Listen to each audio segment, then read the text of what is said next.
Welcome back to our strike testing videos. In this section, we're covering the basic skills advanced section for control. In previous sections, we worked on self-control. This section is a little different. We're working on controlling an opponent on the ground, a key critical part of our self-defense system. So there's 3 different positions, and each belt is responsible for knowing how to control their opponent in a different position. We're gonna start with the white-brown belts who have to know how to control their opponent from the full mount position. Coach Tom, if I could have you lay down with your head pointed towards the camera for me, please. Fantastic. So, full mount, there's a couple things going on. The bully, the bad guy's laying on their back, knees up, arms are in, T-Rex arms. We are just gonna step over nicely and get into our basic full mount position. My hands are on the ground, my knees are on the ground, my feet are on the ground. I'm sitting and I'm controlling.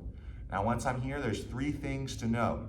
Coach Dom can escape a couple of different ways. There's very common ways that people attempt to get out, and we have to know how to respond to those things, because if I get here and he bumps me off right away, it's no good.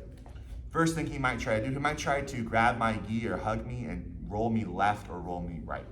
The term for this move is called the spider kid. All right, this is how we teach it to our students. As Coach Dom rolls me left or rolls me right, go ahead, Coach. I'm going to enter into my spider kid stance.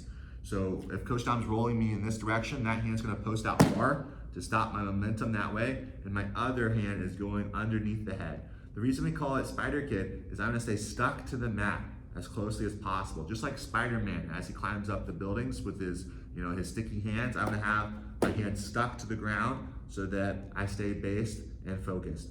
Now, unfortunately, it only works one direction, so if he changes directions, if I don't change, I'm gonna wind up getting rolled over. So as I feel the opponent on bottom change direction, I'm also gonna change my hands the opposite way.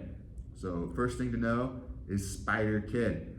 Second thing to know is called spider swim. If it's a really strong guy, they might not go left or right, they may just try and push me straight up and just use all the amazing muscles. From here, I need to relax my body like a wet blanket. I don't want to be very tough, trying to push myself in.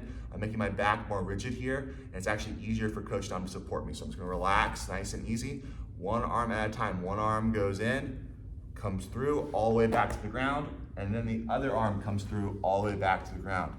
Most common mistake, obviously, here is as I push up, many students will want to try and go both arms in at the same time. Here it's very difficult. I lack a lot of strength here, and I'm also not turning my shoulders. A big benefit of going one arm at a time is I can kind of sneak my shoulder through the center there, and I kind of can become more narrow, especially as the camera's looking here. I can kind of turn my body, become a more narrow target and slip through those hands, where if you're just pushing through here, you're staying the same width. Last thing is our spider low swim. This can happen from the very beginning or from the spider kid if he tries to trap one of my arms. We're just gonna look at it from the beginning here, but it could happen from that position as well. If he goes to trap one of my arms, this is gonna take away that post and ultimately compromise my balance on that side. So as I feel him begin to trap my arm, I'm just gonna Mr. Miyagi, wax on, wax off, spider low swim through either side. You can go on either side here, and I can go either way. I'm just moving that arm out and around, and then placing it back on the ground. So that is the full mount position and all 3 things you need to know for the full mount position. And again, that's for white-brown belts. Now, we're going to talk about the white-red belts. White-red belts have a position called side control, also sometimes called crocodile control. Coach Dom will have you turn sideways for me, sir. Amazing. Okay, so just like we used the imagery of Spider-Man to help us with Spider Kid and Spider Swim, we use the imagery of a sleeping crocodile here, and us as kind of a crocodile hunter or a crocodile wrangler to take care of this one.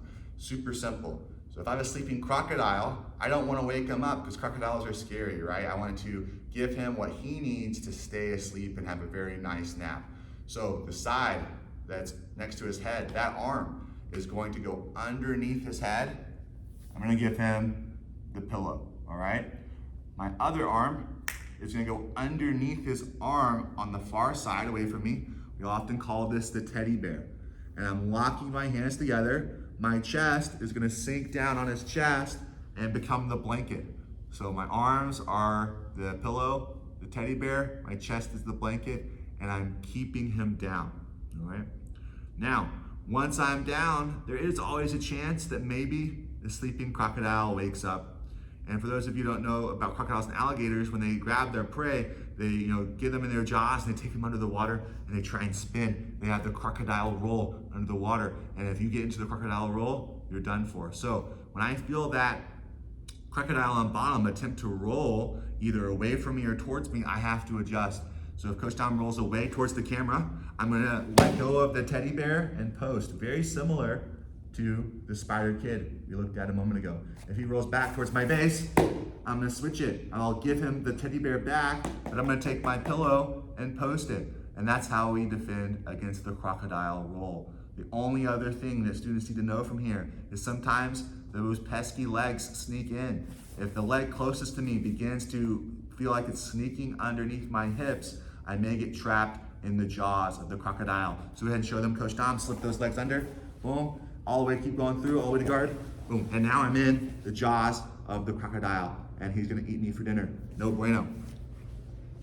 So when I feel the jaws of the crocodile coming in, what I have to do is I have to switch my hips. Right now, my hips are down towards the mat, my chest is down towards the mat. So as I feel those legs start to come in, I'm just gonna move my legs and then I'm gonna kind of sit out here. So now I'm sitting down on my hip, kind of just looking this way like I'm watching TV, hanging out. Coach Dom, watch out for 1 second so you can see. X-ray vision. I was here before, facing the mat. As I feel the legs come in, I'm just moving my hips. I'm switching my hips from here to here. And I'm sitting my hip down on the mat, and I'm nestled really close to the crocodile, so there's no space to bring that leg through. When I feel the crocodile relax its jaws, I can switch my legs back. Last control for my white black belts is the back mount position, also sometimes called crazy horse. And all of these positions have double names. We just use those sometimes to gamify it, to make it interesting and easily rememberable, because sometimes you're learning about side mount, back mount, full mount, it kind of blends together. So we use these to intrigue the imagination and keep them focused. So back mount, crazy horse. Coach Dom is the crazy horse. He's gonna sit facing away from me, feet, just out in front of him. Doesn't have to be as flexible as this guy. Now looks like he's busting a split right now. Myself, what I'm gonna do is sit behind him, and as the crazy horse cowboy, you need two things. One, hooks. Your legs go over their legs here. I'm not crisscrossing my feet, I just have my feet over. I'm gonna pull my toes back and then bring those heels in towards me so my knees are nice and tight against his body and I control the movement of his body and control his hips. My arms, one arm's gonna go over the shoulder, one arm's gonna go under the shoulder, and I'm gonna lock my hands and bring my chest close to his back and hug him nice and tight. We call this the seatbelt grip, because as you get into a car, we all know you put your seatbelt on and it comes from the door and clicks into the seat right next to your hip, right?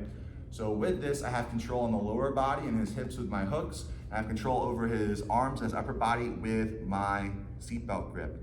Now with the grip, we do normally use a gable grip. That's where you take your hands, put all the fingers together, you clap, turn one hand at 90 degrees, and you just lay those fingers down. You're gonna wind up covering up one of your thumbs. That is what you want to do there. And I'm staying in nice and tight. This is it. That's all back mount. There's no adjustments or anything like that. The main challenge here is staying tight with the upper body and the lower body at one time. 90% of the time, the students neglect the lower body, and I see the hooks very loosey-goosey. Before you know it, they're turning and the hips and the legs are falling out. You have to multitask here and control, keeping tight both the lower body and the upper body. If you lose one, you lose the position, so you have to control both. If you need to see any of those details again, I highly encourage you to rewind the video. There's a lot of control in this section. Best of luck to my advanced students. I'll see you on the mat soon.